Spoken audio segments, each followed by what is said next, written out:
అందరూ కూడా తినేటప్పుడు అన్నారట, అయ్యేమి మధురమైన పదార్థాలరా, ఎంత రుచిగా ఉందిరా, ఎంత రుచిగా ఉందిరా, అబ్బా తృప్తి లేదురా అంటున్నారట. ఎందుకని? వాళ్ళందరూ వృద్ధుడైనటువంటి వాడు అసలు ఎక్కువ తినలేడు. అటువంటి వాడు కూడా తినడానికి వీలైనటువంటి పదార్థములు వారికి వడ్డింపబడ్డాయి. ఆయన తిన్నాడు, తినేమంటున్నాడు, ఇవాళ ఇంద్రియానికి లొంగిపోయాడు ఆ మధుర పదార్థానికి. అబ్బా తృప్తి తీరట్లేదురా, ఇంకా తినాలనుంది, దిక్కుమాల కడుపు కెపాసిటీ ఇంతేమిట్రా అంటున్నట్ట. బాలురు, చిన్నపిల్లలు, వాళ్ళకు కారం పదార్థం అందరితో పాటు వడ్డించారనుకోండి, అమ్మా అని వాడు నోరు పట్టుకుని ఏడుస్తాడు. వాళ్ళు కూడా అబ్బా ఎంత బాగుందో ఎంత బాగుందో అని వాళ్ళు తింటున్నారట. వ్యాధిగ్రస్తుడైన వాడికి ఉండే మొదటి లక్షణం ఏమిటంటే, ఏ పదార్థం పెట్టండి వాడికి అరుచి, రుచిగా లేదండి, నా నోరు చేదుగా ఉంది, బెరడు కట్టిందంటాడు. వ్యాధిగ్రస్తులు కూడా పదార్థాలు తిని అబ్బాయి ఎంత బాగున్నాయి ఎంత బాగున్నాయి ఎంత బాగున్నాయి అన్నట. వాళ్ళనడం కాదుట, మాకు ఇంకా తృప్తి తీరలేదు అంటున్నారు. ఎందుకు తృప్తి తీరలేదు? కడుపు ఒకటి ఉంది, దిక్కుమాలింది, దీనికి కొంతే శక్తి ఉంది, ఇంతకన్నా పుచ్చుకోలేకపోతోంది. మళ్ళీ దొరుకుతాయా ఇలాంటి పదార్థాలు? తిందామంటే ఈ కడుపు ఏమిటి ఇంత చిన్నది అనుకుంటున్నారట వాళ్ళు. కాదుట, ఇంకొకరు ఉన్నారు అవతల వైపు నిలబడి, అయ్యో పాపం వీళ్ళు ఇంతే తింటాం ఏమిటి, ఇంకా తింటే బాగుండు అనుకున్నవాడు ఒక ఆయన ఉన్నట్ట. ఎవరైనా? దశరథ మహారాజు గారట. ఆయన చూసి అంటున్నట్ట, అయ్యో ఇంకా తినండి, మీరు ఇంకా అంతే తింటే నాకు తృప్తి లేదు అన్నట్ట. ఇంటి యజమాని వివాహానికి ఎవరైనా వస్తే పంక్తి మధ్యలో తిరిగేటప్పుడు ఏం చెయ్యాలో రామాయణం నేర్పింది. ఏమండి మీరేం అంత తక్కువ తింటున్నారే, ఒరే తాతగారికి ఒక బూరె పట్టుకొచ్చి వేయరా మెత్తటిది అని మాట్లాడాలి కానీ, ఓహో పళ్ళు ఉడిపోయేటండి మీకు అని వెళ్ళి మాట్లాడాలి కూడా ఎంత అసహ్యంగా ఉంటుంది. పంక్తిలో ఉన్నవాడి దగ్గరికి వెళ్ళి ఎంత అందంగా మాట్లాడాలో, అయ్యా మరి కొంచెం తినండి, ఏమంత తక్కువ తింటున్నారు, మీరు అలా తింటే నాకు తృప్తిగా లేదు, మీరు తినాలి ఇంకొంచెం అని ఎంత అందంగా మాట్లాడాలో అంతటి దశరథుడు, అంత యాగం చేస్తున్నవాడు, అంత దీక్షితుడు మహానుభావుడు వచ్చి వాళ్ళు తిని ఇంకా మాకు తృప్తి లేదని వాళ్ళు అంటుంటే, నాకు తృప్తి లేదు, మీరు ఇంకా తినాలని దశరథ మహారాజు గారు అంటున్నారట. ఇంత అందంగా గడిచిపోతుంటే, దీయతామన్నం వాసాంసి వివిధానిచ ఇది సంచోదితాస్తత్ర తథా చక్రురనేకశః. ఎక్కడ చూసినా ఒకటే అరుపులు వినపడుతున్నాయిట. ఒరే వస్త్రాలు ఇంకా పట్టండ్రా, ఇంకా మంచి వస్త్రాలు ఇవ్వండ్రా, వారికి పెట్టండ్రా, వారికి ఇంకో మంచి పట్టుబట్టివరా, ఆయన మంచి పొడుగ్గా ఉంటారా, అంచుపంచ కట్టుకుంటే బాగుంటుందిరా, ఆయనకి ఇంకో 2 అంచుపంచలి అంటున్నట్టు. ఒరే ఆయన పట్టుపంచ కట్టుకుంటే బాగుంటుందిరా, ఆయన ఎప్పుడు లేచిన దగ్గర నుంచి యజ్ఞయాగారి క్రతువులు చేసుకుంటాడు, వారికి 2 పట్టుపంచలు ఇవ్వరా అంటున్నట్టు. ఇంకోడు దీయతాం ఇవ్వండి అంటున్నారట. ఇంకొక వైపు నుంచి పెట్టండి అంటున్నారట. పెట్టండి, ఇంకొంచెం అన్నం పెట్టండి, ఇంకొంచెం నెయ్యేయండి, ఇంకో 2 బూరెలు వేయండి, ఇంకో 2 గారెలేయండి, ఇంకోళ్ళు అరుస్తున్నారట. అంతేగాని అయ్యా అలా సరిపెట్టేసుకోండి, పెరుగు వడ్డించేయమంటారా అని ఇక భోజనానికి కూర్చున్న దగ్గర నుంచి పెరుగట్టుకొచ్చేవాడు, పిలిస్తే కూడా పలకనటువంటి సాంబారు గరిటేవాడు, ఒక్కసారి పెట్టి వెళ్ళిపోతే ఇంకా మళ్ళీ మొహం చూపించిన వాడు. ఇది కాదు అక్కడ వడ్డించేటటువంటి రీతి ఎలా ఉండాలో, భోజనశాలలోకి వెళ్ళి కూర్చుంటే అతిథి మర్యాద అంటే ఎలా ఉండాలో, అక్కడ ఉన్న వాళ్ళ నోటి వెంట ఎటువంటి మాటలు రావాలో, ఎంత సంస్కారయుతంగా మాట్లాడాలో రామాయణం నేర్పింది మనకి. ఈ మాటలు లేక కదా ఇవాల్టి వివాహ భోజనాలు విసిగెత్తిపోయి వెగటొచ్చేస్తున్నాయి. వెళ్ళిన దగ్గర నుంచి వాడి గురించి కొట్టుకునేవాడు, వీడి గురించి కొట్టుకునేవాడు, వాడి గురించి వెటకారం ఆడేవాడు. కాజా పట్టుకొస్తాడు, మీకు షుగర్ కదా మీరు తినరేమో అంటాడు. ఒక లడ్డూ పట్టుకుని 300 విస్తళ్ళ దగ్గరికి ఎడతాడు, అది 2000 మధ్యలోంచి విస్తట్లో పడదు. లడ్డూ కావాలా అంటాడు. ఎవడు మాత్రం కావాలి అంటాడు. పాపం ఆయన ఇలా అంటాడంటే వాడు వెళ్ళిపోతాడు. వాడికి కావాల్సింది ఇదే, ఇలా చెయ్యడ్డెట్టడమే వాడికి కావాలి. ఎందుక రాసి ఇంట్లో పెట్టడం చేత కాదు, వాడిని ఎంచుకోకు వడ్డనకి. తినండి, ఒక లడ్డు తినండి చక్కగా, ఏమైపోదు. నేను ఒకసారి ఐవీరావు గారు డాక్టర్ గారు ఉన్నారు, వారి ఇంటికి వెళ్ళాను. వెళితే ఎవరు భోజనాలు పెడుతున్నారు. భోజనాలు పెడుతూ షుగర్ వ్యాధిగ్రస్తుడైనటువంటి పేషెంట్ ఒక ఆయన అందులో భోక్తగా కూర్చుని ఉన్నారు. డాక్టర్ గారు స్వయంగా వడ్డిస్తున్నారు. వడ్డిస్తూ అన్నారు, ఏమండి బెంగ పెట్టుకుంటున్నారా, షుగర్ ఉందని? ఏం బెంగ పెట్టుకోకండి, మీరు ఇంకొక 2 లడ్డూలు తినేయండి, నేను మాత్రం ఇస్తాను, వేసుకుని వెళ్ళిపోతారు కానీ మీకేం బెంగలేదు, నేనున్నా. ఇది వడ్డన. He may be a doctor but at the same time is a great గృహస్థు. నేను ఐవీరావు గారిని పొగడాలని మాట చెప్పట్లేదు మహాప్రభో, అంటే సంస్కారం అంటే చెప్తున్నాను. సంస్కారం ఈజ్ ఇన్హరెంట్, అది లోపల ఉండాలి అంతర్గతంగా. ఇది అయోధ్యానగర సంప్రదాయం, ఇది రామాయణ సంప్రదాయం, దీనికి మనం వారసులం. ఈ వారసులమైన వాళ్ళం వివాహాల్లో ఎలా బ్రతకాలో, ఎలా ఆదరించాలో, ఎలా మాట్లాడాలో, ఇంటికొచ్చిన అతిథుల్ని ఎలా పూజించాలో, ఎలా సత్కరించాలో నేర్పింది రామాయణం మనకి. ఇంత అందంగా వచ్చినటువంటి వాళ్ళందరికీ అన్ని వడ్డన చేస్తున్నారట. వచ్చిన వాళ్ళు బ్రాహ్మణులు, వృద్ధులు, స్త్రీలు, బాలురు, వ్యాధిగ్రస్తులు అందరి నోటి వెంట ఒకటే మాట, ఆహా దశరథ మహారాజా, ఏమి అన్నం పెట్టావయ్యా, ఏమి వస్త్రాలు ఇచ్చావయ్యా, నీ కోరిక ఈడేరుగాక, నీకు సత్సంతానము లభించుగాక, నీ వంశము ఆచంద్రతారార్కము వర్ధిల్లుగాక. నీ ఇంట సంతృప్తి పడినటువంటి వాడి నోటి వెంట రావలసిన మాట ఇది. వాడి మనసు మీద దెబ్బ కొట్టి నువ్వు కడుపుకు అన్నం పెడితే వాడు పక్కకి తిరిగి కళ్ళ నీళ్లు కంగుడువాతో ఒత్తుకుని వెళ్ళిపోతాడు. నీకు కలిగే శుభమేం కలుగుతుంది? నువ్వు వచ్చినటువంటి వాడి మనస్సు సుఖపడేటట్టుగా ప్రవర్తించడం ముందు నేర్చుకో. నేర్చుకున్న తర్వాత ఈ కడుపుకి ఎంత పెట్టావన్నది వాడు చూడడు. ఇంతమంది కలిసి ఏకకంఠంతో దశరథ మహారాజు గారిని ఆశీర్వచనం చేస్తున్నారు. ఇటువంటి ఆశీర్వచనం జరిగింది కనుకనే సాక్షాత్తు శ్రీమన్నారాయణుడంతటి వాడు ఎంచుకున్నాడు, నేను దశరథ మహారాజు గారికి కొడుకుగా పుడతాను అని. ఇంత ధర్మం పాటించాడు కనుక, ఇంత జాగ్రత్తగా 10 మందికి పెట్టాడు కనుక, ఇంత జాగ్రత్తగా యజ్ఞయాగాదులు నిర్వహించాడు కనుక కీర్తివంతుడయ్యాడు దశరథ మహారాజు గారు. సరే, ఆ లోపల యాగశాల పరమాద్భుతమైనటువంటి నిర్మాణం చేశారు. ఆ యాగశాల నిర్మాణం చేసేటప్పుడు ఏ శాఖ వారైతే ఆ శాఖ వారికి తగినట్టుగా అక్కడ యూపస్తంభములని, ఆ యూపస్తంభములు ఉంటాయి. ఆ యూపస్తంభములను పాతేటప్పుడు 21 యూపస్తంభములతో కూడినటువంటి యాగశాల నిర్మాణం చేస్తారు. అంటే యాగశాలలో 21 యూపస్తంభములు ఉంటాయి. మారేడు కర్రలతో చేసినటువంటివి 6 యూపస్తంభములు ఉంటాయి. మోదుగు కర్రలతో చేసినటువంటివి 6 ఉంటాయి. చండ్రకర్రలతో చేసినటువంటివి 6 ఉంటాయి. అక్కడికి 18. దేవదారుతో చేసినటువంటివి 2 ఉంటాయి. శ్లేష్మాతక కర్రతో చేసినటువంటిది 1 ఉంటుంది. 21 యూపస్తంభములను కడతారు. అంటే ఆయన శుక్ల యజుర్వేద శాఖకి చెందినవాడు దశరథ మహారాజు గారు. అందుకని దానికి అనుగుణంగా అక్కడ అగ్నిని పెట్టేటటువంటి ఆ వేదిని కూడా నిర్మాణం చేశారు. చేసి ఆ 21 యూపస్తంభములను కూడా బంగారముతో అలంకారం చేశారు. వాటికి వస్త్రములు కట్టారు. కట్టి దానికి 8 వేపుల అంచులు ఉండేటట్టుగా శిల్పులు వాటిని అందంగా చెక్కారు. ఒక యూపస్తంభమునకు మధ్య బారెడు దూరం ఉండాలి. ఎంత దూరం ఉండాలో అంత దూరం ఉండేటట్టుగాను చక్కగా చెక్కారు.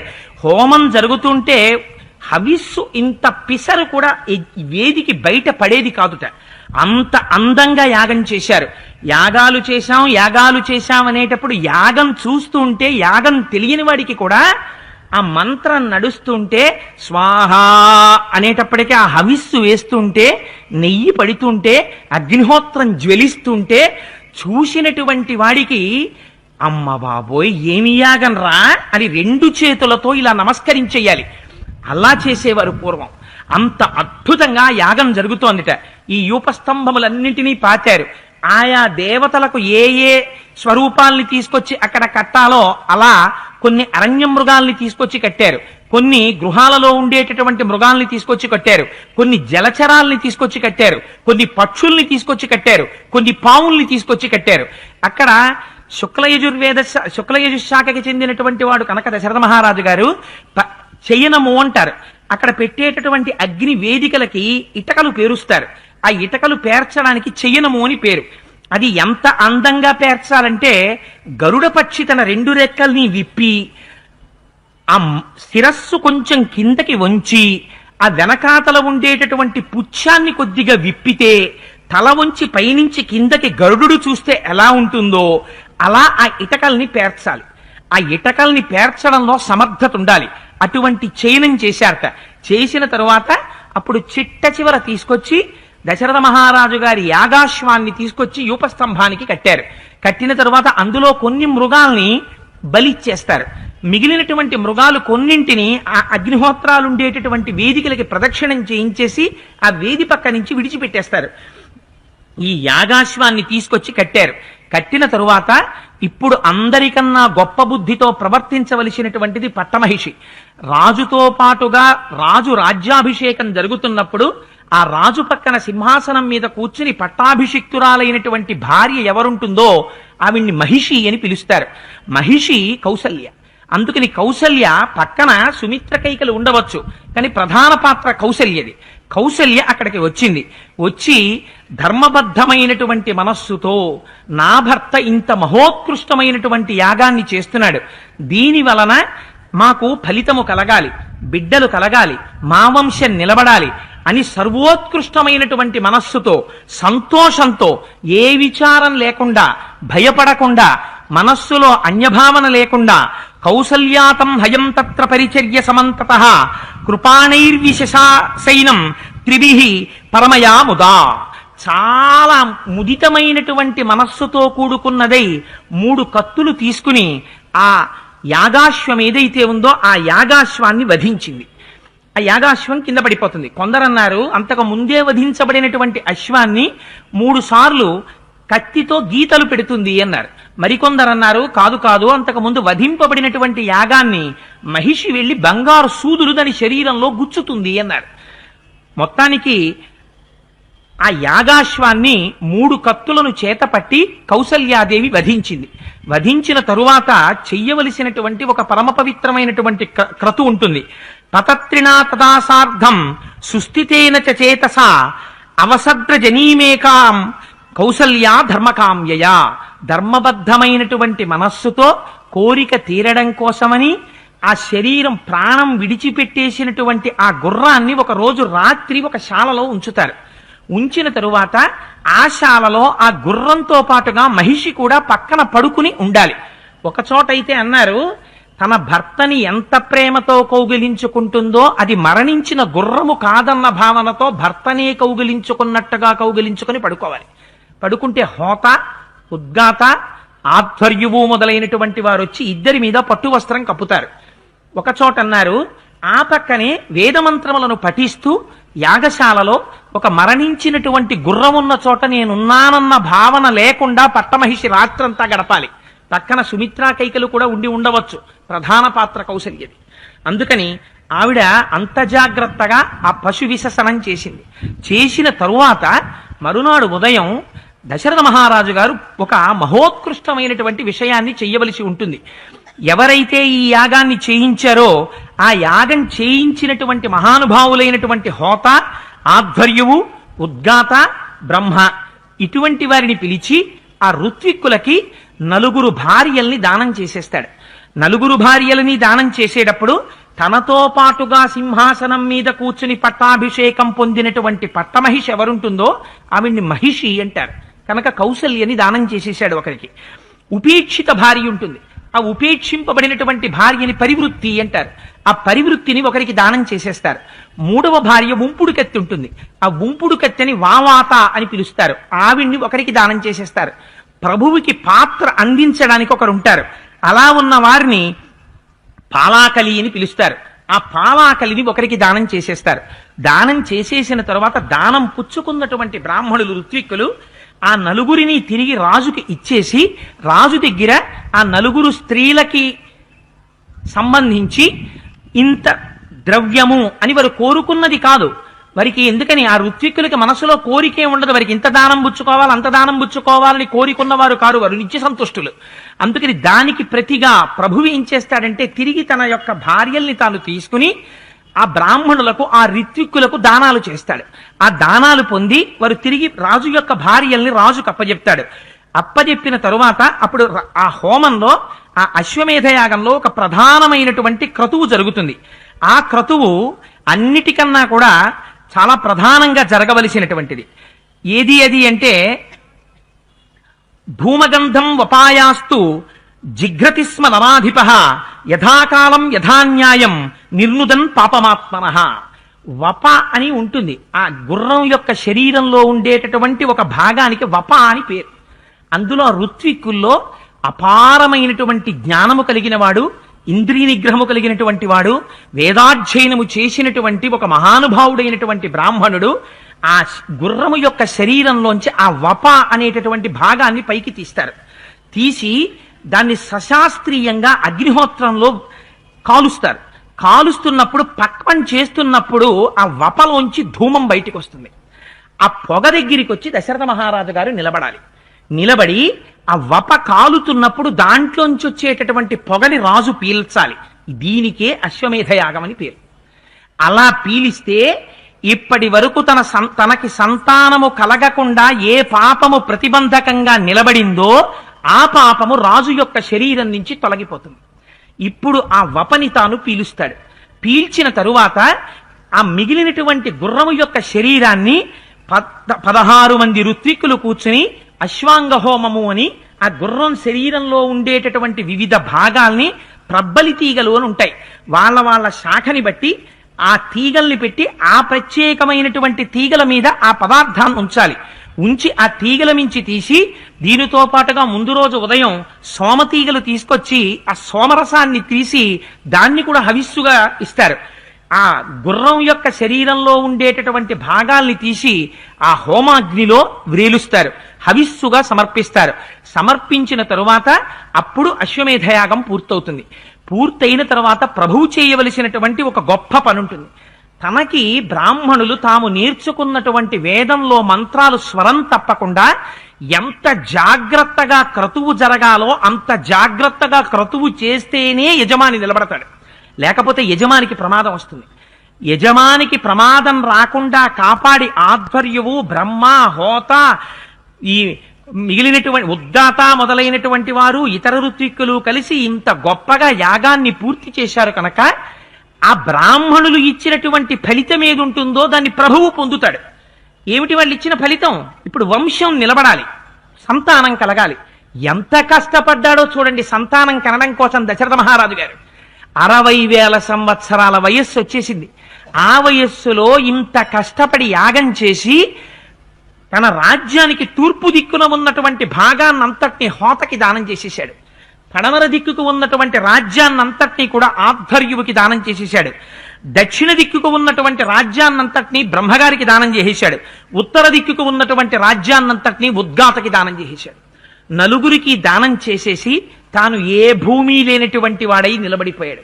నిలబడిపోతే ఆ దానం పుచ్చుకున్న బ్రాహ్మణులు అన్నారు, ప్రభు మేమా రాజ్యాన్ని ఎలగలిగిన వాళ్ళం, ఈ భూభారం మేమా నిర్వహించగలిగినటువంటి వాళ్ళం, ఈ భూమిని పాలించవలసినటువంటి వాడివి, ఈ భూమిని పోషించగలిగినటువంటి వాడివి, ఈ భూమి యందు నివసించేటటువంటి సమస్త ప్రాణులను కాపాడగలిగినటువంటి సమర్థత కలిగినటువంటి ప్రభువువి నువ్వు. అందుకని ఈ భూమిని తిరిగి నీకు మేము తిరిగి ఇచ్చేస్తున్నాం. దీనికి ప్రతిఫలంగా నీకు తోచినది ఏదైనా కావచ్చు.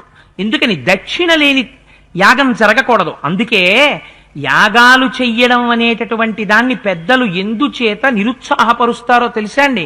దాని బదులు మహావ్రతం ఏదైనా చెయ్యండి, వ్రతం ఏదైనా చెయ్యండి అని ఎందుకంటారో తెలుసా? యాగం చేస్తే అంతంత దక్షిణలు ఇవ్వాలి. ఎక్కడి నుంచి తీసుకొచ్చి ఇస్తారు అంతంత దక్షిణ? అంతంత దక్షిణ ఇవ్వలేని యాగాలు, యాగంలో ధర్మబద్ధమైనటువంటి ప్రవర్తనతో ప్రవర్తించలేకపోతే వాళ్ళు బ్రహ్మరాక్షసులై పుడతారు వచ్చే జన్మల్లో. అందుకే యాగాల జోలికి తొందరపడి వెళ్ళకండి అని చెప్తారు. అది చాలా మహానుభావులైనటువంటి వారు, వేదం చదువుకున్నటువంటి వారు, అటువంటి సమర్థత కలిగిన వారైతే వారు యాగం చేయించవలసిందే. ఆ యాగం చేయించకపోతే వర్షం ఎక్కడి నుంచి పడుతుంది? పృథివీ సస్యశ్యామలంగా ఎలా ఉంటుంది? కానీ ఎవరు పడితే వారు యాగాల జోలికి వెళ్ళకూడదు. అందుకని మనకి రామాయణం నేర్పింది యాగం అంటే ఎలా ఉంటుందో.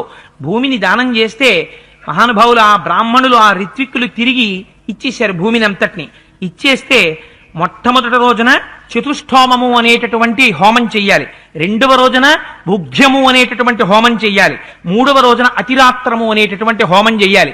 ఈ 3 హోమాలతోటి అశ్వమేధ యాగం పూర్తయిపోయి రాజుగారు దానం చేసినటువంటి భూమిని తిరిగి పుచ్చుకొని దానికి బదులుగా ఈ యాగం చేయించినటువంటి ఋత్విక్కులకి 10 లక్షల గోవులను దానం చేసేట, 100 కోట్ల బంగారు నాణెములను దానం చేశాట, 400 కోట్ల వెండి నాణెములను దానం చేశాట.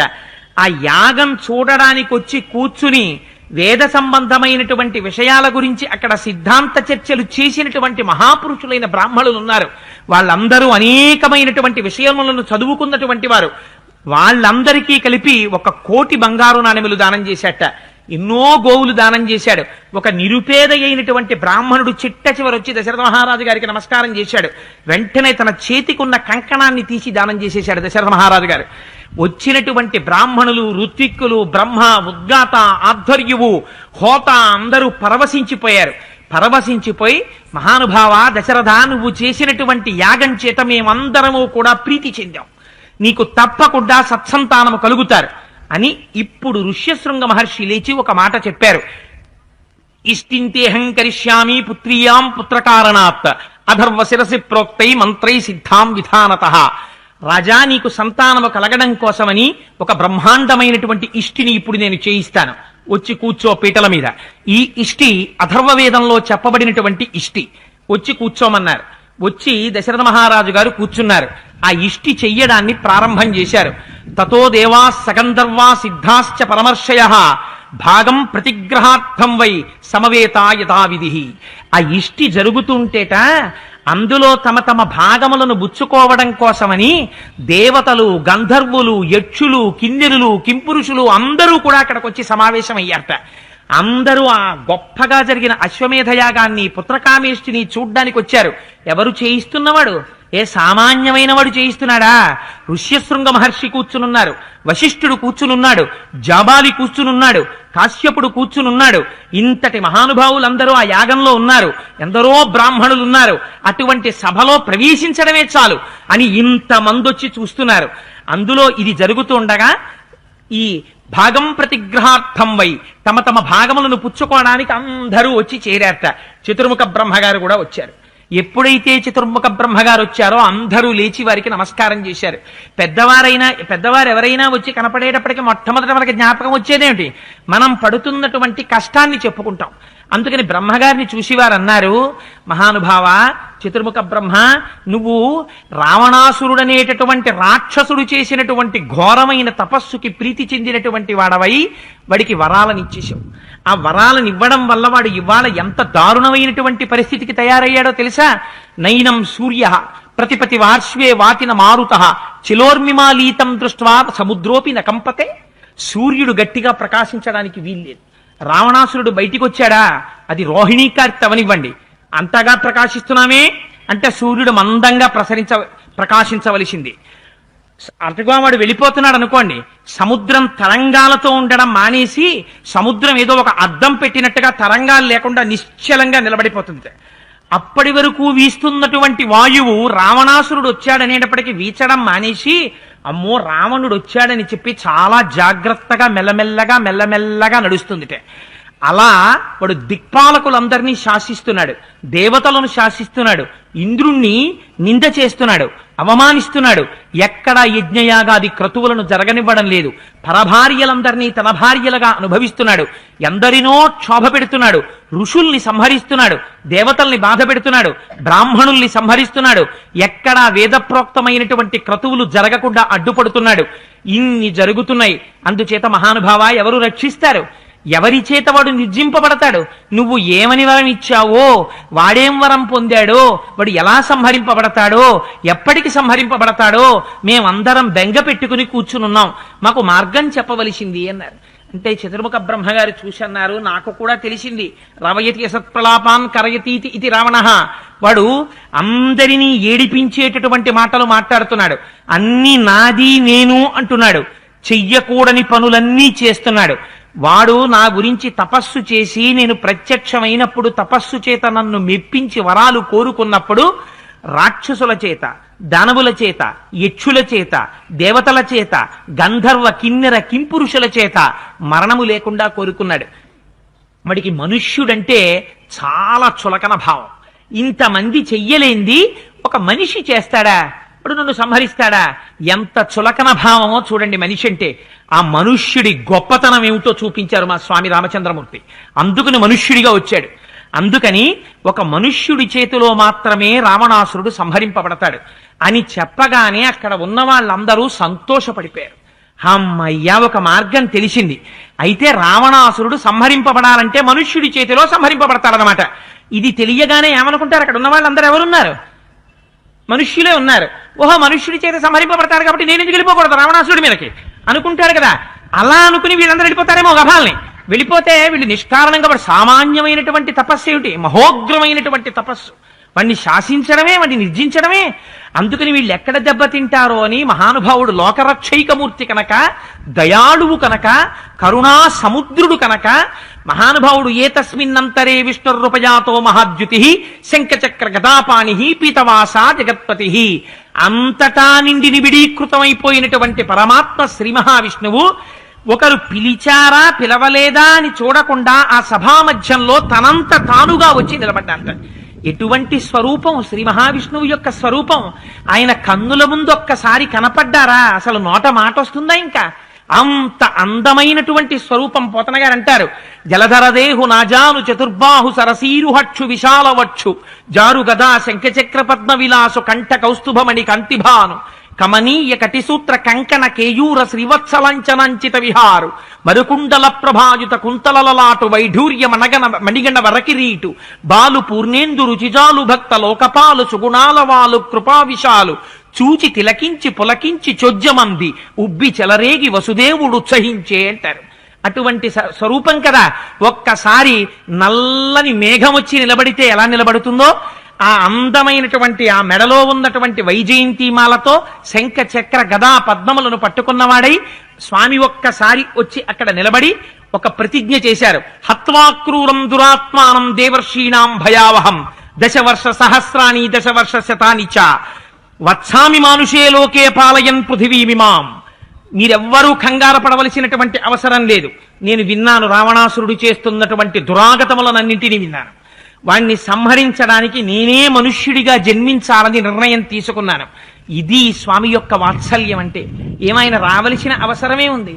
ఆయనే రాకపోతే ఎంతమంది బయలుదేరి అగ్నిహోత్రంలో పడిపోయినటువంటి శలభాల్లా రావణాసురుడి యొక్క తేజస్సులో నశించిపోతారోనని ఒకరు పిలిచారా పిలవలేదా అని కూడా చూడకుండా తనంత తానుగా అంతా నిండిపోయినటువంటి పరమాత్మ ఈ కన్నులతో చూడడానికి వీలైనటువంటి ఒక స్వరూపంతో సభామధ్యంలో వచ్చి నిలబడ్డారు. నిలబడి ప్రతిజ్ఞ చేశారు. హత్వాక్రూరం దురాత్మానం దేవర్షీణాం భయావహం. ఎందుకు సంహరిస్తాను రావణాసురుణ్ణి? ఆయన వచ్చినటువంటిది సంహారం చెయ్యడం కాదు, అందుకే మనుష్యుడిగా వచ్చారు. మనుష్యుడికి ఉండవలసినటువంటి ప్రధానమైన కర్తవ్యం క్షమ, యశః. క్షమ ఉండాలి, ఓర్పు ఉండాలి. మిగిలిన ప్రాణులకు ఈ ఓర్పు ఉన్నదా లేదా పక్కన పెట్టండి. మనుష్యుడికి ఉండవలసిన ప్రధానమైన ధర్మం ఓర్పు. అందుకే రామచంద్రమూర్తి ఒక పట్టాన ఎవ్వరినీ చంపరు. ఎంత ఓర్మి వహిస్తారో మహానుభావుడు. రావణాసురుడు కూడా మారతాడేమో అని అంగదుడితో రాయబారం పంపారు, హనుమని పంపారు. ఎంత మందిని పంపినా ఎంత రాయబారం చేసినా వాడు మారకపోతే చిట్ట చివర కిరీటాన్ని కొట్టేసి, గుర్రాల్ని కొట్టేసి, రథాన్ని కొట్టేసి భూమి మీద నిలబడిపోయినా ఒక్క 20 అడుగులు ముందుకొచ్చి పాదముల మీద పడిపోతే రక్షించి ఉండేవారు. అందుకని ప్రతిజ్ఞ చేశారు. అంత ప్రతిజ్ఞ చేసినటువంటి రామచంద్రమూర్తి పాదముల మీద పడడానికి వాడు రాలేదు. వాడు వెనక్కి తిరిగి సౌధానికి వెళ్ళిపోవడానికి ఇష్టపడ్డాడు. అందుచేత ఇంకా ఏ విధంగానూ రక్షించడానికి అవకాశం లేని స్థితిలో మాత్రమే 10 తలకాయలు తీసేశారు. ఇంతమంది చేత ద్వేషింపబడి ఆ ఉపాధిలో ఉండే కన్నా ఆ ఉపాధి నుంచి జీవుణ్ణి విముక్తుణ్ణి చేసి నిరంతరం తన ద్వారం దగ్గర జయ విజయులుగా నిలబడి తనని సేవించుకోవలసినటువంటి మహాపురుషుడు ఇవాళ శాపగ్రస్తుడై రావణుడిగా లోకం చేత నింద చేయబడి ఉన్నాడు. వాణ్ణి తిరిగి తనలో కలుపుకోవాలి, తన దగ్గరికి తెచ్చుకోవాలి. తెచ్చుకుని మళ్ళీ వాడు జయ విజయులుగా నిలబడాలి, నిలబడి తనని సేవించాలి. వాడు అలా 10 మంది చేత నింద పడకూడదు, వాడిని విడిపించాలి. ఇప్పుడు చెప్పండి, రామచంద్రమూర్తి అవతారంలో దయ ఉందా? రామచంద్రమూర్తి అవతారంలో క్రౌర్యం ఉందా? ఇంతమంది పడిపోతారు నేను రాకపోతే. అందుకని వీళ్ళని రక్షించాలి, అందుకని తొందరగా నేను వచ్చి నిలబడాలి అని వచ్చారు. వచ్చి ప్రతిజ్ఞ చేశారు. ఎందుకు సంహరిస్తాను రావణాసురుణ్ణి? దేవర్షీణాం భయావహం. నన్ను నమ్ముకున్నటువంటి మహాపురుషులున్నారు, దేవర్షులు, ఋషులు, మహర్షులు మొదలైనటువంటి వాళ్ళందరినీ నిష్కారణంగా బాధ పెడుతున్నారు. వాళ్ళు ఎవరి జోలికి వెళ్ళినటువంటి వారు కారు. యజ్ఞయాగాది క్రతువులు చేసుకుంటూ సర్వకాలముల యందు సమస్త ప్రాణుల యొక్క హితమును కోరి లోకరక్షణార్థము కోసమని యజ్ఞయాగాది క్రతువులు చేసుకునేటటువంటి స్వరూపం ఉన్నవారు. అటువంటి వారిని బాధ పెడుతున్నాడు. అందుకని వాడిని నిగ్రహించడం కోసమని నేను వస్తాను. వచ్చి రావణ సంహారం చేసి వెళ్లిపోవడం కాదు. దశవర్ష సహస్రాణి దశవర్ష శతాని చ 11,000 సంవత్సరములు ఈ భూమండలం మీద ఉంటాను. వత్సామి మానుషోలేకే పాలయన్ పృథివీమిమాం. ఈ పృథివీ మండలాన్ని పరిపాలన చేస్తాను. ఎందుకు పరిపాలన చేస్తాను? మనుష్యుడనేటటువంటి వాడు అధోగతికి వెళ్ళిపోయి ఉన్నాడు. మనుష్యుడన్న వాడికి గౌరవం లేదు. ఎందుచేత? ఆఖరికి రావణాసురుడు కూడా మనుష్యుడు నన్నేం చేస్తాడన్నాడు. అంతగా చితికిపోయినటువంటి స్వరూపంతో ఉన్నటువంటి మనిషి యొక్క గౌరవం ఏమిటో నేను మళ్ళీ పునఃస్థాపన చేస్తాను. అందుకని రామరాజ్యం అంటే ఏమిటో చూపిస్తాను. దానికోసమని 11,000 సంవత్సరములు ఈ భూమండలాన్నంతటి పరిపాలన చేస్తాను అని ప్రతిజ్ఞ చేశారు. తత పద్మపలాసాక్ష కృత్వాత్మానం చతుర్విధం పితరం రోచయామాస తథా దశరథ నృపం. ఆయన తనంత తానుగా వరించారు దశరథ మహారాజు గారిని తండ్రిగా. దశరథ మహారాజు గారు చేసినటువంటి క్రతువు చేత దశరథ మహారాజు గారికి కలగవలసినటువంటిది సంతానం. కానీ దశరథ మహారాజు గారికి శ్రీమన్నారాయణుడే రామచంద్రమూర్తిగా జన్మించడానికి కారణం స్వామి యొక్క దయ. ఆయనే ప్రతిజ్ఞ చేశారు, ఇంత గొప్ప యాగం చేశాడు, ఇంత ధర్మంతో ప్రవర్తించాడు, నేను దశరథుణ్ణి తండ్రిగా వరిస్తున్నాను. జన్మలేని నేను అజాయమానో బహుధా విజాయితే అంటుంది శృతి. ఆయనకి జన్మ లేదు, ఆయన ఒక శరీరాన్ని పొందవలసినటువంటి అవసరం ఉన్నవాడు కాడు. అటువంటి వాడు మనుష్యుడిగా జన్మిస్తే తప్ప రావణ సంహారం అవ్వదు. మనుష్యుడిగా జన్మించాలంటే ఒక పురుషుడి యొక్క తేజస్సు స్త్రీలో ప్రవేశించాలి. ఆ స్త్రీ గర్భంలో 12 నెలలు తానుండాలి. ఏమాయనకి కర్మ, ఎక్కడో హాయిగా కూర్చుని సమస్త బ్రహ్మాండములందు తన కంటి చూపుతో శాసించగలిగినటువంటి స్వామి మన కోసమని కౌసల్యాదేవి గర్భంలో ప్రవేశించి 12 నెలలు ఆ అంధకారంలో ఉండి ఒక స్త్రీ యోనిలోంచి బయటికొచ్చి అలా వస్తే తప్ప తాను మనుష్యుడు కాడు కనుక తాను మనుష్యుడని అనిపించుకొని ఇప్పుడు ఈ మనుష్యుడి చేతిలో రావణుడు నిహతుడవుతాడు కనుక రావణుణ్ణి సంహరించి అటు రావణుణ్ణి ఉద్ధరించి రావణుడి చేత శాసింపబడి రావణుడి చేత నిందింపబడి రావణుడి చేత నిగ్రహింపబడినటువంటి సమస్త లోకములను రక్షించడం కోసమని తత పద్మపలాసాక్ష కృత్వాత్మానం చతుర్విధం, తనకి తానుగా తనని 4 భాగములుగా చేసుకుని, అంటే శ్రీ మహావిష్ణువు 4 భాగాలు అవుతారా? ఇంత గాలిని తీసుకొచ్చి 4 భాగాలు చేయండి, ఆకాశాన్ని తీసుకొచ్చి 4 భాగాలు చేయండి, సాధ్యం అవుతుందా? అంతటా నిండి నిబిడీకృతమైపోయినటువంటి పరమాత్మ 4 భాగాలైతే వేదవేద్యే పరే పుంసి జాతే దశరథాత్మజే వేద ప్రచేత సాదాసి సాక్షాత్ రామాయణాత్మన అన్న శ్లోకానికి అర్థం ఎక్కడుంటుంది? వేదము వేదోపబ్రహ్మణమై రామాయణంగా నడిస్తే ఆ వేదము చేత ప్రతిపాదింపబడినటువంటి పరబ్రహ్మము రామచంద్రమూర్తిగా నడుస్తున్నాడని చెప్తే ఆ పరబ్రహ్మములో అర్ధవంతు రామచంద్రమూర్తి ఎందుకు అవుతారు? అది వంతుగా పాయస పాత్ర వెళ్ళింది, కానీ పూర్ణమైనటువంటి స్వరూపముతోటే వచ్చారు. అందుకని రామావతారము పూర్ణావతారమే. అందుచేత తను మాత్రము 4గురిగా వస్తున్నానని ప్రతిజ్ఞ చేశారు. అందుకని తత పద్మపలాసాక్ష కృత్వాత్మానం చతుర్విధం పితరం రోచయామాస తథా దశరథం నృపం. అందుచేతనే రామచంద్రమూర్తికి అన్నిటికన్నా ఇష్టమైన పేరేదోట తెలుసా అండి?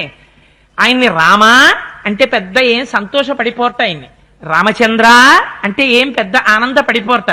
ఆయన దగ్గరికి వెళ్ళి దాశరథి అన్నారనుకోండి, పొంగిపోతారట. ఎవరు నన్ను మా నాన్నగారి పేరుతో పిలిచారు అని. కొడుకుకి ఉండవలసిన ప్రధాన లక్షణం ఏదో తెలుసా అండి?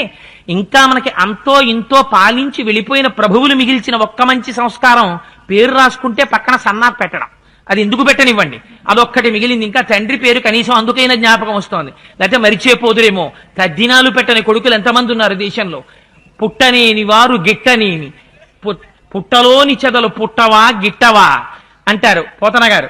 అలాగా ఒక తల్లి ఒక తండ్రి జన్మనిచ్చి తమ రక్తాన్ని పాలగా మార్చి తల్లి వాణ్ణి పోషిస్తే, తండ్రి తనకున్నటువంటి సమస్తమైన శక్తుల్ని ఆర్జనకి వినియోగించి తెచ్చి ఆ కొడుకుని పెంచి పెద్ద చేసి తుట్టతుదన ఆ కొడుకుని చిట్ట చివర చూస్తున్నప్పుడు మృత్యుబాధ కూడా మర్చిపోయి ఆ కొడుకు చెయ్యి గట్టిగా పట్టుకుని ప్రాణోత్క్రమణం అయిపోయి వెళ్ళిపోతే సంవత్సరానికి ఒక్కసారి తండ్రి తిథిని జ్ఞాపకానికి తెచ్చుకుని నన్ను కన్న తల్లి వెళ్ళిపోయినటువంటి రోజు, నన్ను కన్న తండ్రి వెళ్ళిపోయినటువంటి రోజుని సంస్కరించుకొని, అందుకే దానికి ఇంకొక పేరు లేదు, శ్రాద్ధం.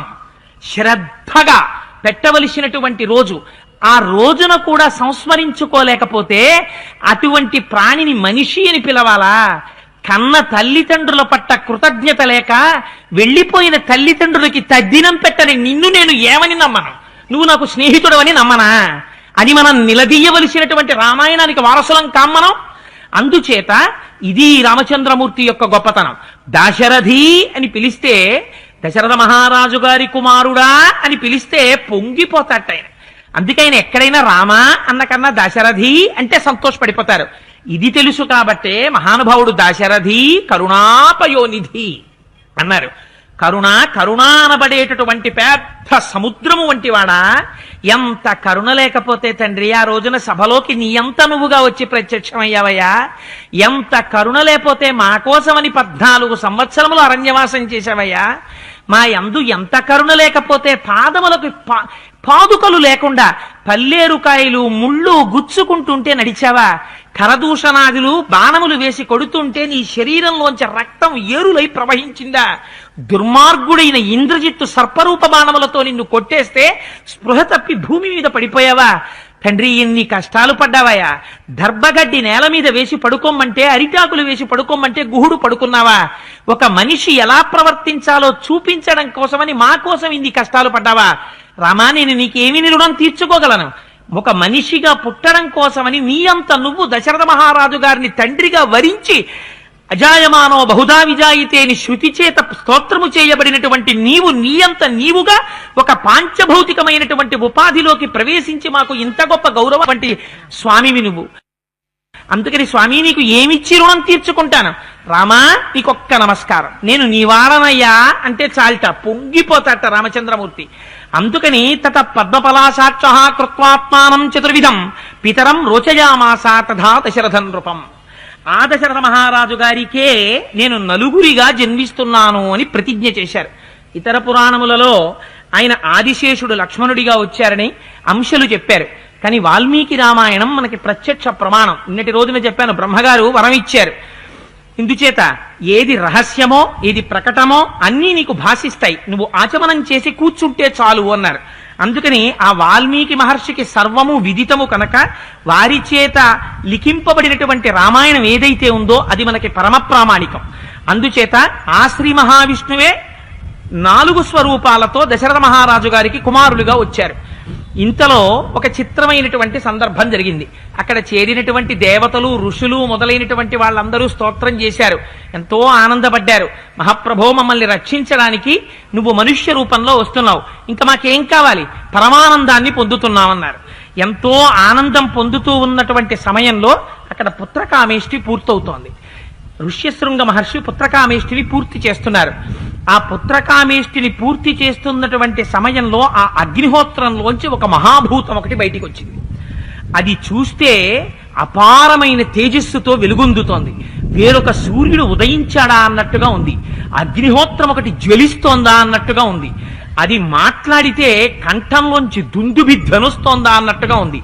అది అడుగు తీసి అడుగు వేస్తుంటే పెద్ద పులి రోషంతో నడుస్తోందా అన్నట్టుగా ఉంది. నల్లని ఎర్రని వస్త్రములు కట్టుకుని ఉంది. దాని 2 చేతులలో ఒక బంగారు పాత్ర ఉంది. దాని మీద ఒక వెండి మూత పెట్టబడి ఉంది. ఆ పాయస పాత్రని పట్టుకుని ఆయన నడిచి వస్తూ ఉంటే తనకి అత్యంత ప్రియమైనటువంటి భార్యని చేయి పట్టుకుని భర్త నడిపించి తీసుకొస్తుంటే ఎలా ఉంటుందో అలా పట్టుకుని వస్తున్నాడు. ఆ పాత్ర పట్టుకుని వచ్చి నిలబడ్డాడు. నిలబడి దశరథ మహారాజు గారిని పిలిచాడు. దశరథుడు గబగబా లేచి వెళ్లి సాంజలిబంధకంగా నమస్కరించి, మహానుభావ, ఈ యాగాగ్నిలోంచి బయటికి వచ్చావు, నువ్వెవరు, నీకు నేనేం చేయగలను, నన్ను ఆజ్ఞాపించు అన్నాడు. అంటే ఆయన చెప్పాడు, ఇదంతు నరసార్దూల పాయసం దేవనిర్మితం ప్రజాకరం గృహాణత్వం ధన్యం ఆరోగ్యవర్ధనం. నాయనా దశరథ, ఈ పుత్రకామేష్టికి నేను సంతసం పొందాను. నేను ప్రజాపతి పంపిస్తే వచ్చాను. నేను ప్రాజాపత్య పురుషుడు అంటారు నన్ను. ఇదిగో ఇందులో ఉన్నటువంటి పాయసం ఉందే, ఇదంతు నరసార్దూల పాయసం దేవనిర్మితం, ఇది దేవతల చేత నిర్మింపబడినటువంటి పాయసం. ఈ పాయసం ప్రజాకరం. ఈ పాయసాన్ని నీ భార్యలు స్వీకరిస్తే నీకు సంతానం కలుగుతారు. గృహాణత్వం, దీన్ని స్వీకరించు. ధన్యం, ఈ పాయసాన్ని నీ భార్యలు స్వీకరించడం వల్ల నీ రాజ్యం ధనధాన్యములతో తొలతూగుతుంది. ఆరోగ్యవర్ధనం, ఈ పాయసాన్ని స్వీకరించడం చేత ఆరోగ్యంతో ఉంటారు. ఇన్ని ఫలితములు ఈ పాయసానికి ఉన్నాయి. అందుకని ఈ పాయసాన్ని స్వీకరించు. స్వీకరించి దీన్నేం చేస్తావు, నువ్వు నీకు అనుకూలవతులైనటువంటి భార్యలు ఎవరైతే ఉన్నారో అటువంటి భార్యాణం అనురూపాణం అస్నీతేతి ప్రయచ్చవై, అటువంటి వారికి ఈ పాయసాన్ని పంచిపెట్టు. ఆ భార్యలు ఈ పాయసాన్ని తినడం చేత వాళ్ళకి సంతానం కలుగుతారు అని చెప్పారు. చెప్తే వెంటనే ఆ పాయస పాత్రని తీసుకుని పరమ సంతోషంతో, దరిద్రుడైనటువంటి వాడికి ధనం దొరికితే ఎలా ఉంటుందో, వానలనేటటువంటివి మరిచిపోయి కొన్ని సంవత్సరాలైపోయి దేశమంతా క్షామం వచ్చేసిన తరువాత వర్షం పడితే ఎలా ఉంటుందో అలా దశరథ మహారాజు గారి ముఖం ఆనందంతో నిండిపోయింది. 60,000 సంవత్సరాల వయస్సు, వంశం లేదు, పిల్లలు లేరు, ఎంత బెంగ పెట్టుకునున్నాడో. ఇన్నాళ్లకి తాను చేసినటువంటి యాగం ఫలించింది. ఋష్యశృంగ మహర్షి పడినటువంటి కష్టం ఫలించింది. వశిష్ఠ మహర్షి పడినటువంటి కష్టం ఫలించింది. ఇంతమంది చేసినటువంటి ఆశీర్వచనం ఫలించింది. అందుకని ఆ పాయస పాత్రని తీసుకున్నారు. భార్యానామనురూపాణం అస్నీతేతి ప్రయచ్చవై అని కదా.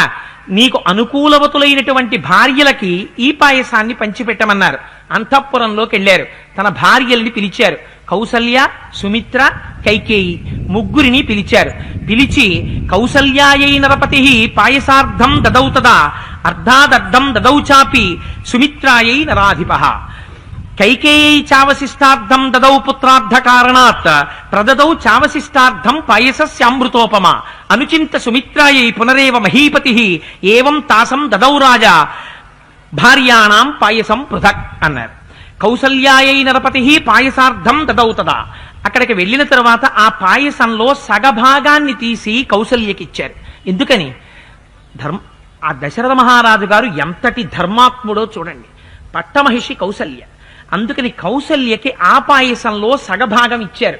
సగభాగం ఇస్తే విష్ణువులో సగభాగం వస్తుందని కాదు దాని అర్థం. విష్ణువు ముక్కలు ముక్కలుగా వచ్చేటటువంటి స్వరూపం కాదది. దానికి ఇతర ఫలితాలున్నాయి. ధన్యం ఆరోగ్యవర్ధనం. తనతో కలిసి పట్టమహిషి పీటల మీద కూర్చుంటుంది. రాజు ఎంతటి గొప్పవాడో పట్టమహిషి అంత గొప్పది. అందుకని పట్టమహిషి నుంచి కూడా రాజ్యానికి కావలసినటువంటి రక్షణ ప్రసరించాలి. అందుకని ఆ పాయసంలో సగభాగాన్ని పట్టమహిషి కనుక కౌసల్యాదేవికి ఇచ్చారు. ఇచ్చిన తరువాత అర్ధాదర్ధౌ దదౌ చాపి సుమిత్రాయై నరాధిప. రెండవ భార్య సుమిత్ర ఉంది. ఆ మిగిలినటువంటి అర్ధభాగం ఉంది. పాయసంలో సగం కౌసల్యకి ఇచ్చేశారు. సగం ఉంది కదా, ఆ సగంలో మళ్ళీ సగం చేశారు. అంటే పావు వంతు ఉంది. ఆ పావు వంతు సుమిత్రకి ఇచ్చారు. ఇచ్చిన తర్వాత ఇప్పుడు ఎంత మిగిలింది? ఇంకొక పావు వంతు మిగిలింది. ఈ పావు వంతు కైకేయికి ఇచ్చేసారనుకోండి, సుమిత్రని కైకమ్మని ఒక కాట కట్టేసినట్టు అయిపోతుంది. మరి సుమిత్ర కన్నా కైకమ్మ చిన్నది. అందుకని కైకమ్మ కన్నా ముందు సుమిత్రని వివాహం చేసుకున్నారు, తనకి బిడ్డలు పుట్టలేదని. దశరథ మహారాజు గారు పరమధర్మాత్ముడు. దశరథ మహారాజు గారు ఒళ్ళు కొవ్వి అన్ని పెళ్లిళ్లు చేసుకోలేదు. కౌసల్యాదేవిని వివాహం చేసుకున్న తర్వాత కూడా తనకి వంశము నిలబడలేదు కనుక, వంశము నిలబడకపోతే సింహాసనం ఖాళీగా ఉండిపోతుంది కనుక, తన వంశము తనతో అంతరించిపోకూడదు కనుక తనకి కొడుకులు పుట్టడం కోసమని సుమిత్రని స్వీకరించారు. ఆ సుమిత్ర వల్ల కూడా సంతానం కలగలేదు, కైకేయిని స్వీకరించారు. ఇప్పుడు సంతానం కలగడానికి మార్గం ఏర్పడింది. ముగ్గురికి పాయసాన్ని పంచారు. కానీ పంచేటప్పుడు కౌసల్య పెద్ద భార్య కనుక అర్ధభాగం ఇచ్చారు. సుమిత్ర కైకేయులకి సగం సగం చేసి సుమిత్రకి పావు వంతు ఇచ్చారు. కానీ కైకమ్మకి కూడా పావు వంతు ఎలా ఇస్తారు? అందుకని మళ్ళీ కైకమ్మకి ఇయ్యవలసినటువంటి పావు వంతుని మళ్ళీ సగం సగం చేశారు. మళ్ళీ 8వ వంతు తీసి సుమిత్రకి ఇచ్చారు. 8వ వంతు తీసి కైకమ్మకి ఇచ్చారు. అందుకని సుమిత్రకి 2 భాగములు అందాయి. 4వ వంతు ఒకసారి అందింది, 8వ వంతు ఒకసారి అందింది. అంటే 3/8వ వంతు కైకమ్మకి అందింది. అందులో 1/2 వంతు కౌసల్యాదేవికి అందింది, 1/8వ వంతు కైకమ్మకి అందింది. ఈ మూడింటికి ఎల్సిఎం కట్టండి, మళ్ళీ ఒకటి వచ్చేస్తుంది కదా మ్యాథమెటిక్స్ లో కడితే. అందుకని ఆ పాయస పాత్రని ఆ విధంగా విభాగం చేశారు. విభాగం చేసి ముగ్గురికి పంపించారు. అందుకని అనుచించి సుమిత్రాయై పునరేవ మహీపతి ఏవం తాసం దదౌ రాజా భార్యాణం పాయసం పృథక్. అందుకని సుమిత్రకి 2 మాటలు ఇచ్చారు. ఇచ్చిన తరువాత భార్యలకి పాయస పంపకం అయిపోయింది. అయిపోయిన తరువాత దశరథ మహారాజు గారు యాగం అయిపోయింది కదా, పాయసం వచ్చేసింది కదా, భార్యలకు ఇచ్చేశాం కదా, వచ్చిన వాళ్ళు పోకుండా ఏం చేస్తారులే అని పడుకోలేదు. మహానుభావుడు వచ్చినటువంటి రాజులందరి దగ్గరికి వెళ్ళి ఆ వచ్చిన వాళ్ళందరికీ అతిథి సత్కారం చేశారు, బహుమానాలు ఇచ్చారు. రాజులందరూ ప్రీతి చెందిన హృదయంతో దశరథ మహారాజు గారికి వంశం నిలబడుతోంది, బిడ్డలు పుడుతున్నారు అన్న ఆనందంతో వాళ్ళందరూ తిరిగి వెళ్ళిపోయారు. ఆ తరువాత ఋష్యశృంగ మహర్షి దగ్గరికి వెళ్ళారు. వారిని యథోచితంగా సత్కరించారు. వారికి సాష్టాంగదండ ప్రణామం చేశారు. ఋష్యశృంగ మహర్షికి మీరేమి ఇవ్వగలరు?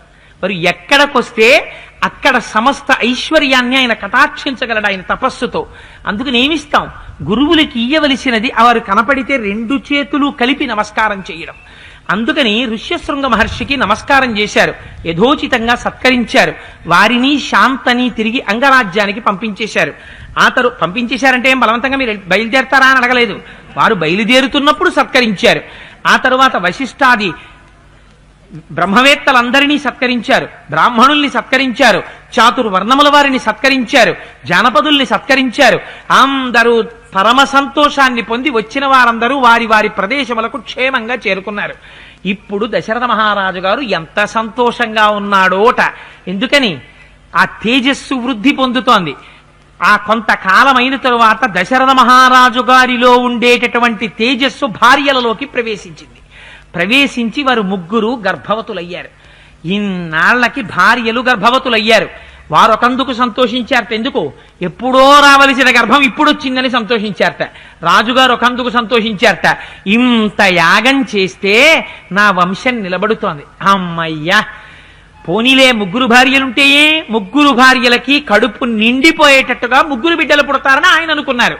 కానీ ఋష్యశృంగ మహర్షి ఆశీర్వచనం జ్ఞాపకం ఉంది, నలుగురు పిల్లలు పుడతారని. అందుకని ఎంత ఆనందంగానో దశరథుడు ఉన్నాడు. సంతోషంగా ఉంటే కాలం గడవడానికి ఏముందండి, దుఃఖంగా ఉంటే కాలం గడవదు. కానీ సంతోషంగా ఉంటే రోజులు గిర్రిని తిరిగిపోతాయి. ఏమిటంటే అప్పుడే మార్చి వచ్చేసిందా అంటాం. అందుకని గబగబా సమయం తిరిగిపోయింది. 6 ఋతువులు తిరిగిపోయాయి. తతశ్చ ద్వాదశే మాసే చైత్రే నవమికే తిథౌ నక్షత్రే దితిదైవచ్చే స్వోచ్ఛ సంస్థేషు పంచషు గృహేషు కర్కటే లగ్నే వక్పతాం విందునా సహ ప్రోజ్యమాని జగన్నాథం సర్వలోక నమస్కృతం. 12 నెలలు గర్భవాసం చేసి తతశ్చ ద్వాదశే మాసే చైత్రే నవమికే తిథౌ నక్షత్రే దితిదైవత్యే సోచ్ఛ సంస్థేషు పంచషు గృహేషు కర్కటే లగ్నే వక్పతాం విందునా సహ ప్రోజ్యమానే జగన్నాథం సర్వలోక నమస్కృతం. జగన్నాథుడైనటువంటి వాడెవడున్నాడో, సర్వలోకముల చేత నమస్కరింపబడేటటువంటి వాడెవడున్నాడో, సర్వకాలముల యందు ఈ సమస్త బ్రహ్మాండములను రక్షించేటటువంటి వాడెవరున్నాడో, పరమ దయాళువైన వాడెవరున్నాడో, ఎవడు కరుణకి సముద్రము వంటి వాడో అటువంటి వాడు కౌసల్యాగర్భములోంచి చైత్రమాసంలో నవమి తిథి నాడు అదితి, కశ్యప ప్రజాపతి యొక్క మొదటి భార్య అదితి, అదితి 2 చూడదు, ఎప్పుడు బ్రహ్మాన్ని చూస్తుంటుంది. అదితి అధిదేవతగా కలిగినటువంటి నక్షత్రమైనటువంటి పుష్యమీ నక్షత్రంలో నవమి తిథి నాడు కర్కాటక లగ్నంలో 5 గ్రహములు. ఏవే గ్రహములు? గురుడు, శుక్రుడు, సూర్యుడు, శని, కుజుడు. ఈ 5గురు ఉచ్చస్థానంలో ఉండగా అభిజిత్ లగ్నంలో రామచంద్రమూర్తి జన్మించారు. ఎంత సంతోషపడిపోయాడో మహానుభావుడు. దశరథ మహారాజు గారు పండగ చేసేసుకున్నాడు. ఈలోగా మళ్ళీ వార్త వచ్చింది. అదే సమయంలో ఆ కైకమ్మ తల్లికి భరతుడు జన్మించాడు. ఆయన పుష్యమీ నక్షత్రంలో మీన లగ్నంలో ఆయన కూడా భరతుడు కైకమ్మకి ఒక్క కుమారుడు, ఆయన జన్మించాడు. రామచంద్రమూర్తి తర్వాత 2వ వాడిగా ఈయన జన్మించారు. ఎందుకని? మరునాడు ఉదయం భరతుడు జన్మించాడు. ఆ మరునాటి అంటే 2వ రోజు మధ్యాహ్న వేళకి సుమిత్ర యొక్క గర్భంలోంచి 2 పిల్లలు జన్మించారు. వారే అథ లక్ష్మణ శత్రుఘ్నౌ సుమిత్ర జనయుచ్ఛతౌ అని ఆ సౌమిత్రిగా లక్ష్మణమూర్తి జన్మించారు, శత్రుఘ్నుడు జన్మించారు. దశరథ మహారాజు గారికి కబురెళ్ళింది. ఎవరు వెళ్ళి చెప్పారట? సూతులు చెప్పారు, వంది చెప్పారు, మాగధి చెప్పారు. ఇవాళ మనకి హాస్యాస్పదం అయిపోయింది. వందిమాగదులండి వందిమాగదులండి అంటాం. రాజుల పక్కన వందిమాగదులు ఎందుకుంటారో తెలుసా అండి? వాళ్ళేం ఉత్తినే ఉండరు. సూతుడంటే రాజుకు ఒక లక్షణం ఉండాలి. పురాణం వినాలి రాజు. చాలా బిజీ అండి, నాకు టైం లేదు, అడ్మినిస్ట్రేషన్తో టైం గడిచిపోతోంది అని దిక్కుమాలిన కబుర్లు చెప్పడం కాదు. సూతుడిని పెట్టుకుని పురాణ వచనాలు వింటూ ఉంటాడు బుద్ధి ధర్మబద్ధంగా నడవడం కోసం. వంది మాగధి అని 2 ఉంటారు. వంది అంటే ఎప్పుడైనా రాజు పొరపాటు చేస్తే దానివల్ల రాజు యొక్క ముందు పరిపాలించినటువంటి వంశంలోని రాజులకి కళంకం వస్తుందనుకుంటే రాజా నువ్వు తప్పు చేస్తున్నావని చెప్పకుండా రాజు యొక్క వంశంలో ముందు పుట్టినటువంటి రాజుల్ని స్తోత్రం చేస్తాడు. అయ్యయ్యో అటువంటి మహానుభావులు మా వంశంలో పుట్టారు, నా వల్ల పొరపాటు జరిగిపోతోందని రాజు గుర్తెరుగుతాడు. రాజు పూర్వ రాజులకి పొరపాటు జరగకపోయినా తన వల్ల పొరపాటు జరుగుతుంటే మాగధి స్తోత్రం చేస్తాడు. రాజా నువ్వు ఇంతటి వాడివి, ఇంత వైభవం ఉన్నవాడివి, ఇంత ధర్మాత్ముడవు, ఇటువంటి పనులు చేసిన వాడివి అని ఆగిపోతాడు. అంటే రాజా ఈ పని నువ్వు చెయ్యకూడనిది అని రాజు తన తప్పు దిద్దుకుంటాడు. అందుకని రాజుకి పక్కన వందిమాగదులు ఉంటారు, అంతేకాని అదే పనిగా స్తోత్రం చేయడానికి వాళ్ళు ఉంటారని కాదు దాని ఉద్దేశం. మనకి తెలియక ఇవాళ రోజున అన్ని హాస్యాస్పదమైనటువంటి స్థితిలోకి తెచ్చుకున్నాం మనం. అందుకని ఈ మాట విన్నట్ట 4 కుమారులు జన్మించారని వినగానే ఎంత పొంగిపోయాడో దశరథ మహారాజు గారు. ఆనందపడిపోయాట. వచ్చిన వాళ్ళందరికీ కానుకలు ఇచ్చేశాడు, బ్రాహ్మణులకి భూరి సంతర్పణలు చేసేశాడు. ఇంకసలు కోసల రాజ్యంలో ఒళ్ళు తెలియలేదు ప్రజలకి. మహారాజు యాగం చేశాడు. మహారాజుకి ఇన్నాళ్లు కొడుకులు లేరు, 4 కుమారులు జన్మించారు, 3 భార్యలకి జన్మించారు. కరువు తీరిపోయింది మా రాజుగారికి అని చెప్పి పతాకాలు ఎగరేశారట. ఎక్కడ చూసినా కలాబి జల్లారట, ధూపాలు వేశారట, నాట్యాలు చేశారట, రంగస్థలాల మీద ప్రదర్శనలు ఇచ్చారట, స్తోత్రాలు చేశారట. దేవాలయాల్లో ఎక్కడ చూసినా పెద్ద పెద్ద పూజలు చేశారట, సహస్ర కలశాభిషేకాలు చేశారట. ఆనందంతో పౌరులందరూ సంతోషపడిపోయారట. ఇది ఒక రాజు పరిపాలించవలసినటువంటి విధానం.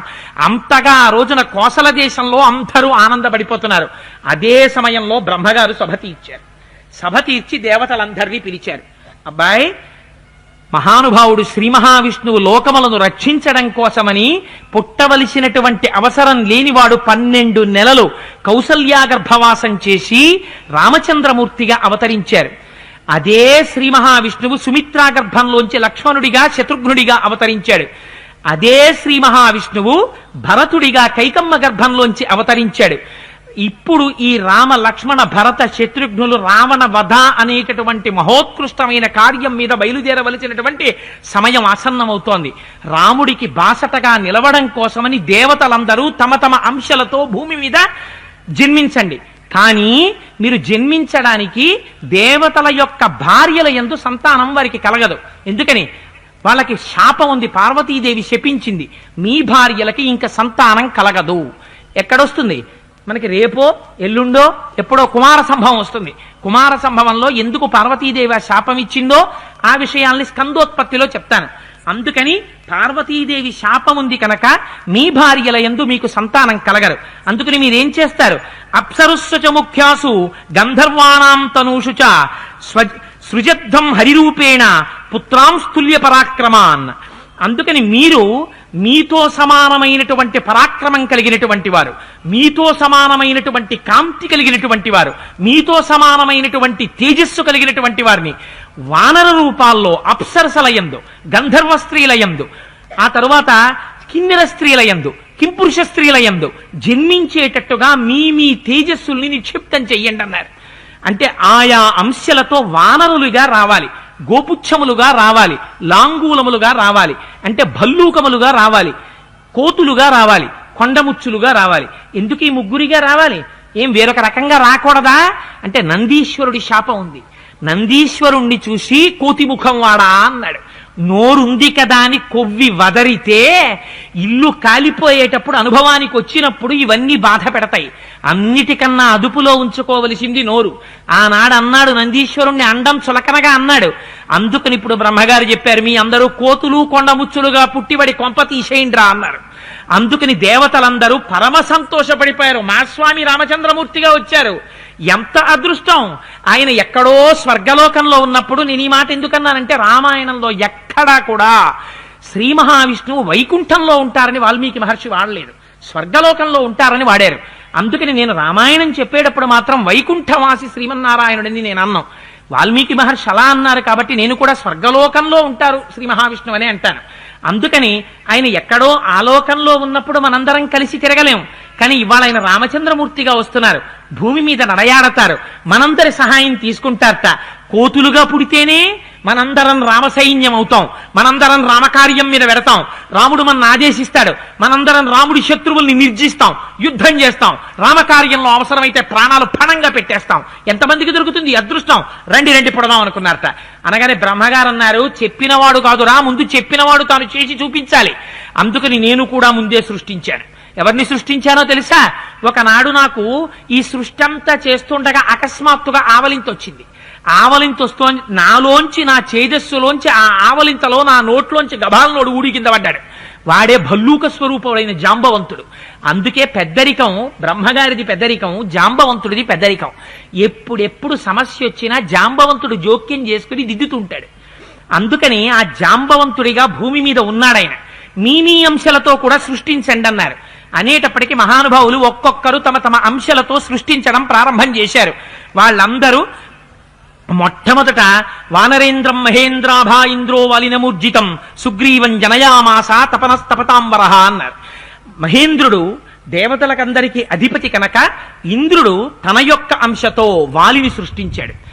అందుకని ఇంద్రుడు దేవలోకంలో దేవతల్ని శాసిస్తాడు, వాలి ఈ లోకంలో వానరులందరికీ కూడా ప్రభువుగా చాలా కాలం మన్నాడు. సరే, ధర్మాధర్మ విచక్షణ చేత రామచంద్రమూర్తి చేత నిగ్రహింపబడ్డాడన్నది వేరు మాట. కానీ మహేంద్రుడి యొక్క అంశతో వాలి జన్మించాడు, సూర్యుడి యొక్క అంశతో సుగ్రీవుడు జన్మించాడు. బృహస్పతి ఎంత తేజోవంతంగా, ఎంత తెలివితేటలతో, ఎంతటి నిర్వహణ సామర్థ్యంతో ఉంటారో అటువంటి అంశతో బృహస్పతి అంశతో తారుడు జన్మించాడు. అలాగే ఆ పక్కన కుబేరుడు యొక్క అంశతో గంధమాదనుడు జన్మించాడు. అశ్వినీ దేవతల యొక్క అంశతో ద్వివిధుడు మైందుడు జన్మించారు. అగ్ని యొక్క అంశతో నీలుడు జన్మించాడు. అదే విధంగా వాయువు యొక్క అంశతో గరుత్మంతుడితో సమానమైనటువంటి వేగం ఉన్నవాడు, వజ్రము యొక్క కాఠిన్యం ఎలా ఉంటుందో అటువంటి శరీరం ఉన్నవాడు, తన తొడల వేగము చేత మహావృక్షములను కూడా పెకలించగలిగినటువంటి వేగమున్నవాడు, తన పిడికిలి గుద్దుల చేత రాక్షసుల యొక్క శరీరాన్ని పళ్ళని విడగొట్టగలిగినటువంటి ధైర్యం ఉన్నవాడు, వినుదీయని పరాక్రమం ఉన్నవాడు, పర్వతములను పెకలించగలిగిన వాడు, రామచంద్రమూర్తి అంతటి వాడికి సంజీవని ఔషధాన్ని తేగలిగినవాడు. ఏ మహానుభావుడు అడుగు పెడితే శుభం జరుగుతుందో, ఏ మహానుభావుడికి మంగళం చెయ్యడం తప్ప వేరొకటి చేత కాదో, నోరి విప్పితే మంగళం చేయించగలడో అటువంటి హనుమ వాయువు యొక్క అంశతో అంజనాదేవి యందు ఆ కేసరికి ఔరసపుత్రుడిగా జన్మించారు. ఇలా పర్జన్యుడికి శరభుడు జన్మించాడు. వరుణుడి యొక్క అంశతో సుషేనుడు జన్మించాడు. ఈ వానరులందరూ ఆయా దేవతల యొక్క అంశతో పృథివీ మండలం మీదకి వచ్చారు. ఇది చూశారట. దేవతల యొక్క అంశాలతో వస్తుంటే ఋషులందరూ చూశారట. ఒరే రామకార్యం చూడరా, మా తండ్రి శ్రీ మహావిష్ణువు రాముడిగా వచ్చాడు, లక్ష్మణుడిగా వచ్చాడు, భరతుడిగా వచ్చాడు, శత్రుఘ్నుడిగా వచ్చాడు. దేవతలందరూ తమ తమ అంశాలతో వానరుల్ని సృష్టించారు, గోలాంగూలములను సృష్టించారు, గోపృచ్ఛములను సృష్టించారు. మేము సృష్టించకపోతే ఎలా అనుకున్నారట. ఋషులంతటి వారు కూడా తమ తమ తేజస్సుల్ని కూడా అప్సరసల యందు ప్రవేశపెట్టారట. ప్రవేశపెట్టి వారు కూడా వానరుల్ని సృష్టించారట. కొన్ని కోట్ల కోట్ల కోట్ల వానరములు సృష్టింపబడ్డాయి. వీరందరికీ రామసమాగమం కలగాలి ఇంకా భవిష్యత్తులో. అందుకని అక్కడేమో రామచంద్రమూర్తి జన్మించారు. 11వ రోజు దాటిపోయిన తరువాత వారికి అశౌచము తీరిపోయింది, జాతాశౌచం, నామకరణం జరగాలి. ఇంకా ఆనందమే ఆనందం దశరథ మహారాజు గారిది. జాతకర్మ చేశారు, ఆ తర్వాత అన్నప్రాశన చేశారు, ఉపనయనం చేశారు. యథాప్రకారం జరగవలసినటువంటి క్రతువులు జరుగుతున్నాయి. పాపం ఆ ఇంటి పౌరోహిత్యం ఒప్పుకుని ఎప్పటి నుంచి ఉన్నాడో మహానుభావుడు వశిష్ఠుడు. ఎందుకు? ఆ పుట్టే పరబ్రహ్మానికి పేరు పెట్టే అదృష్టం తనకి కలగాలని. అందుకని నమ్ముకుని కూర్చున్నాడు. మరి పేరు పెట్టద్దు, కౌసల్యాదేవి కుమారుణ్ణి తీసుకొచ్చి పేరు పెట్టమన్నారు. పేరు పెట్టమంటే ఎంత పొంగిపోయాడోటైన. ఆయన అన్నాడు, రమంతే సర్వే జనాః గుణై అస్మిన్ నైతి రామః. సర్వజనులు ఆయన గుణములను చూసి అబ్బా ఏమి రాముడు ఏమి రాముడు ఏమి రాముడు అని తలుచుకు ఎవరిని తలుచుకుని పొంగిపోతారో అటువంటి స్వరూపం ఉన్నవాడు. రమయతి ఇది రామః. అందరూ ఇలా కనపడితే చాలు పొంగిపోయేటట్టు చేసేస్తాడు. నోరు విప్పి మాట్లాడా ఆనందపడిపోతారు. ఆయన ఇలా కనపడ్డాడా సంతోషపడిపోతారు. స్వరూపము చేత, మాట చేత, పరాక్రమము చేత, వీర్యము చేత ఇంత గొప్పవాడు కనుక ఆయనకి రామ అని పేరు పెడుతున్నాను. సౌమిత్రి సుమిత్రా కుమారుడై జన్మించినటువంటి వాడున్నాడే ఆయన లక్ష్మీ అన్య అస్థితి లక్ష్మణ. ఆయన అపారమైనటువంటి లక్ష్మి సంపన్నుడు. ఏమిటైనకున్న లక్ష్మి? తన శరీరాన్ని కూడా అవసరమైతే పణంగా పెట్టేస్తాడు రామసేవ కోసం. రాముని యొక్క వైభవం కన్నా, రాముని యొక్క కీర్తి కన్నా తనకేం అక్కర్లేదు. 14 సంవత్సరములు అరణ్యవాసం చెయ్యవలసినటువంటి రామచంద్రమూర్తి ఇల్లాలైన సీతమ్మ తల్లి కట్టిన పట్టుపుట్టం కట్టకుండా కట్టుకుంటే ఎన్ని పట్టుపుట్టములు కట్టుకోవాలో, ఎన్ని నగలు పెట్టుకోవాలో అన్నింటిని మూటలకెత్తి సిద్ధం చేయిస్తే కావిడిగా మోసినటువంటి మహాత్ముడు మహానుభావుడు లక్ష్మణమూర్తి.